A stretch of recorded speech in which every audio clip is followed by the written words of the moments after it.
This is Tom, our superintendent, Bellevue Community School District, coming to you with this week's Believe in the Blue update. Obviously, this last week and a half has been a very odd week, to say the least. We're pioneers as we're going about this, I think, in very uncharted waters. So just recognizing that. First question a lot of you are asking and expecting an answer from me today that I'm not going to give you is how long is school going to be delayed, closed, whatever you want to say. Right now, I'm going to say April 13th. That is what we talked about. So we are planning on coming back to school on Monday, April 13th.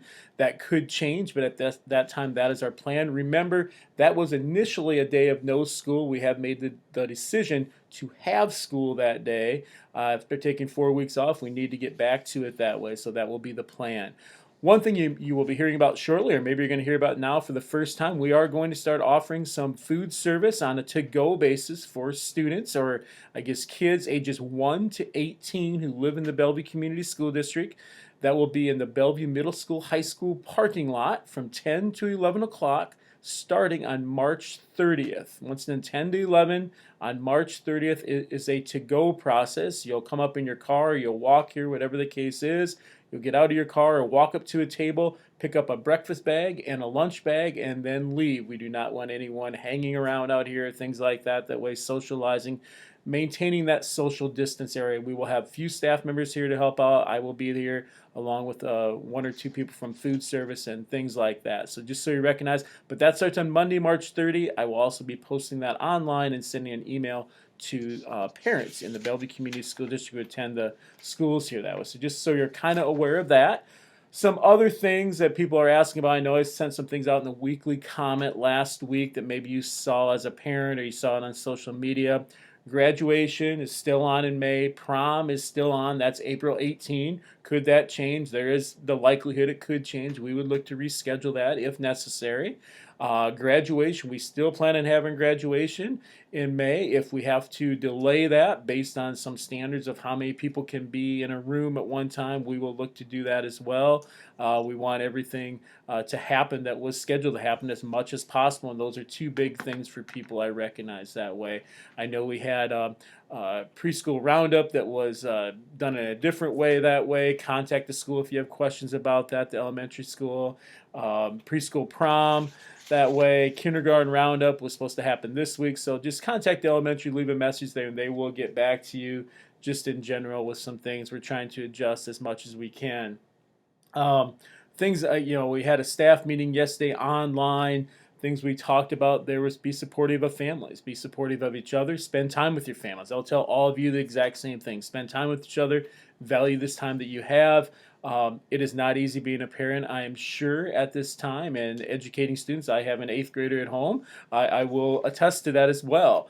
There are a lot of other things going on in our household, and just like all of your households. So just recognize that, and recognize school does not have to be 8 hours a day either. Take some little chunks here and there. Do some things that teachers have sent out to students that way. Encourage your students to do it. These are not required things at this time at all. They are opportunities for learning. And just if you have questions, please email the teacher and let them know. But just the main thing to recognize here is take care of yourself. Value the time you have with your family as well. In some ways, we're looking at this as an opportunity to also redesign school and learning. When we come back for 6 weeks or whatever it is, how are we going to redesign that time to get the most out of the time we have and to assist our students in the most beneficial way as well? We're looking at what are those essential learnings that way. You may talk about online learning and say, well, we are doing online learning. Well, we are doing online learning to a certain point, but if we would end up closing school for the rest of the school year, I'm not saying that's going to happen. We're looking at options in that regard as well. What would that look like? And to be very honest with you, I don't really know what that would look like. I'm just being completely honest.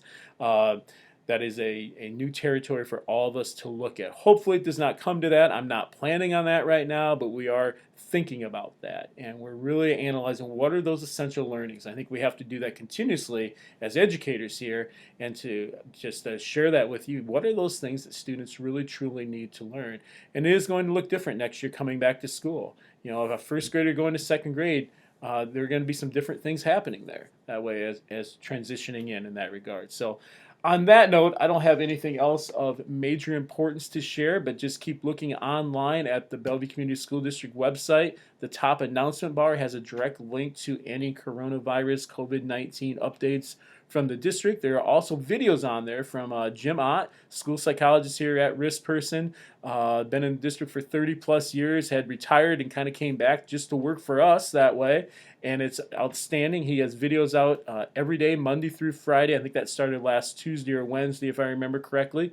They're on a link. I encourage you to watch those. They're somewhere between 6 and 10 minutes typically, but I think they are entertaining. If you know Mr. Odd at all, you will recognize that. So I'd encourage you to watch those. Gives you some tips as parents, as students, and whoever you may be out there watching this that way. So that note, take care of yourself, stay healthy, wash your hands, cover your cough, and please social distance so we can all get back to school and back to our normal lives as soon as possible. Have a great one, everyone.